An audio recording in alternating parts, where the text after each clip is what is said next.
प्रणाम, नमस्ते, जय सिया राम, जय श्री कृष्णा दोस्तों।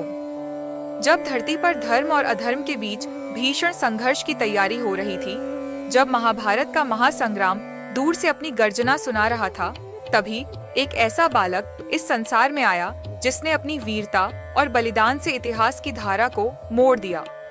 यह बालक कोई साधारण बालक नहीं था।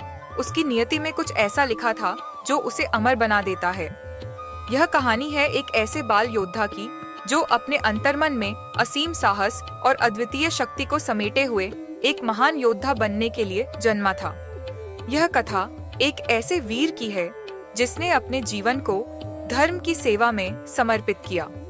लेकिन सबसे महत्वपूर्ण बात, यह केवल शौर्य की नहीं, बल्कि एक ऐसे बलिदान की कहानी है जो आज तक भी भक्तों के हृदय में जीवित है। महाभारत के मुख्य किरदार महाबली भीम का एक और विवाह वनवास के दौरान राक्षस कुल की राजकुमारी हिडिंबा के साथ हुआ था, जिससे भीम को एक पुत्र घटोत्कच भी हुए थे।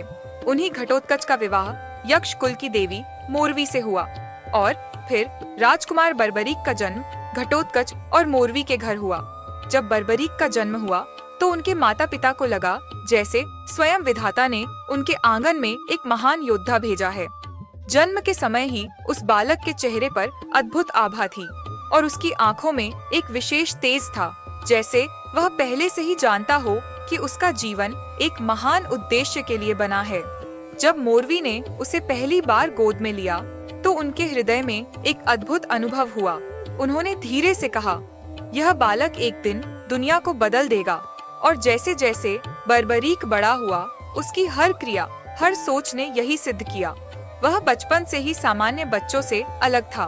उसकी आंखों में हमेशा कुछ अनकहा, अनजाना था, जैसे वह कोई रहस्य अपने भीतर छुपाए बैठा हो। क्या वह सचमुच जानता था कि उसका भविष्य उसे कहां लेकर जाएगा? यह सवाल सभी के मन में था, लेकिन समय की धारा इस सवाल का उत्तर धीरे धीरे सामने लाने वाली थी। बर्बरीक का बचपन कोई साधारण बचपन नहीं था। जब बाकी बच्चे खेल में मस्त रहते, तब बर्बरीक की आंखों में किसी महान कार्य का सपना पल रहा होता। एक दिन गांव पर दुश्मनों ने हमला कर दिया। गांव के सभी लोग भयभीत हो गए थे। किसी के पास इतना साहस नहीं था कि दुश्मनों का सामना कर सके। तभी एक 7 साल का बालक अपने छोटे से धनुष के साथ दुश्मनों के सामने आ खड़ा हुआ। तुम मुझसे पहले नहीं गुजर सकते, उसने दुश्मनों से कहा। उसकी आवाज में ऐसा अडिग विश्वास था कि दुश्मन भी एक पल के लिए रुक गए। वे सोचने लगे, यह बच्चा है या कोई अदृश्य शक्ति। बर्बरीक के पिता घटोत्कच स्वयं एक महान योद्धा थे। वे जानते थे कि उनके पुत्र में कुछ असाधारण है। उन्होंने बर्बरीक को शस्त्र विद्या सिखाना शुरू किया। बर्बरीक ने अपने पिता से हर शस्त्र की बारीकियां सीखी, चाहे वह तलवार हो, गदा हो या धनुष बाण। लेकिन बर्बरीक की सबसे बड़ी ताकत केवल शस्त्र नहीं थी। वह अपने भीतर एक अलग ही उद्देश्य का एहसास करता था। उसके पिता घटोत्कच ने उसे सिखाया, योद्धा बनने का मतलब केवल शस्त्र चलाना नहीं है। एक सच्चा योद्धा वह होता है जो धर्म और न्याय की रक्षा के लिए खड़ा हो, जो बेचारों और कमजोरों के लिए लड़े। यह शिक्षा बर्बरीक के दिल में हमेशा के लिए बस गई। उसका मन अब केवल योद्धा बनने का नहीं था, बल्कि वह एक ऐसा योद्धा बनना चाहता था जो सदैव धर्म का पक्ष ले। लेकिन उसका असली परीक्षण अभी बाकी था। एक ओर जहां उसकी शिक्षा पूरी हो रही थी, वहीं दूसरी ओर कुरुक्षेत्र का युद्ध धीरे धीरे निकट आ रहा था। यही वह समय था जब बर्बरीक ने एक असाधारण निर्णय लिया। वह जानता था कि केवल शस्त्रों से जीतना उसका लक्ष्य नहीं था।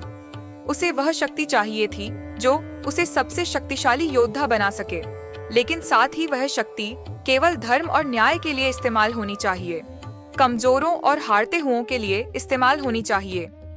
इसलिए बर्बरीक ने भगवान शिव की तपस्या करने का निर्णय लिया। दिन रात भूखे प्यासे बर्बरीक ने शिवजी का ध्यान किया।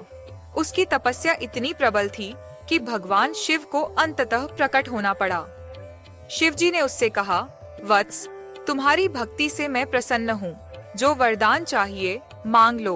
बर्बरीक ने निवेदन किया, प्रभु, मुझे ऐसी शक्ति दें कि मैं किसी भी युद्ध को धर्म के आधार पर समाप्त कर सकूं। शिवजी ने उसे 3 दिव्य बाण प्रदान किए। ये बाण साधारण बाण नहीं थे। इन बाणों की शक्ति इतनी थी कि वह केवल एक बाण से ही पूरा युद्ध समाप्त कर सकता था। लेकिन इस वरदान के साथ बर्बरीक को एक मर्यादा भी मिली कि वह हमेशा उस पक्ष का साथ देगा जो युद्ध में सबसे कमजोर होगा, स्थिति में रहेगा। भगवान शिव से 3 दिव्य बाण प्राप्त करने के बाद अग्निदेव ने भी बर्बरीक को एक शक्तिशाली धनुष प्रदान किया। यह धनुष साधारण धनुष नहीं था। इसके साथ बर्बरीक की शक्ति अपराजेय हो गई थी। अब बर्बरीक पूरी तरह से तैयार था, लेकिन उसकी सबसे बड़ी परीक्षा अभी आने वाली थी। वह कुरुक्षेत्र की ओर बढ़ रहा था, लेकिन उसके मन में केवल एक ही सवाल था, क्या वह अपने 3 बाणों से धर्म की विजय सुनिश्चित कर पाएगा? बर्बरीक की यह कहानी उसके जीवन की शुरुआत भर थी, लेकिन उसकी यात्रा अभी समाप्त नहीं हुई। इस महान योद्धा का सबसे बड़ा बलिदान और उसकी अद्वितीय वीरता अभी सामने आनी बाकी थी। कुरुक्षेत्र की युद्ध भूमि की ओर बढ़ते हुए बर्बरीक का सामना जल्द ही श्री कृष्ण से होगा। एक ऐसा सामना जो उसके जीवन की दिशा को बदल देगा। क्या वह अपने बाणों का उपयोग कर पाएगा या उसका भाग्य कुछ और ही कहानियां लिखने वाला है? अगले भाग में जानेंगे कि कैसे बर्बरीक ने अपना सर्वोच्च बलिदान दिया और कैसे वह अमर हो गया, सदियों तक पूजे जाने वाले खाटू श्याम के रूप में।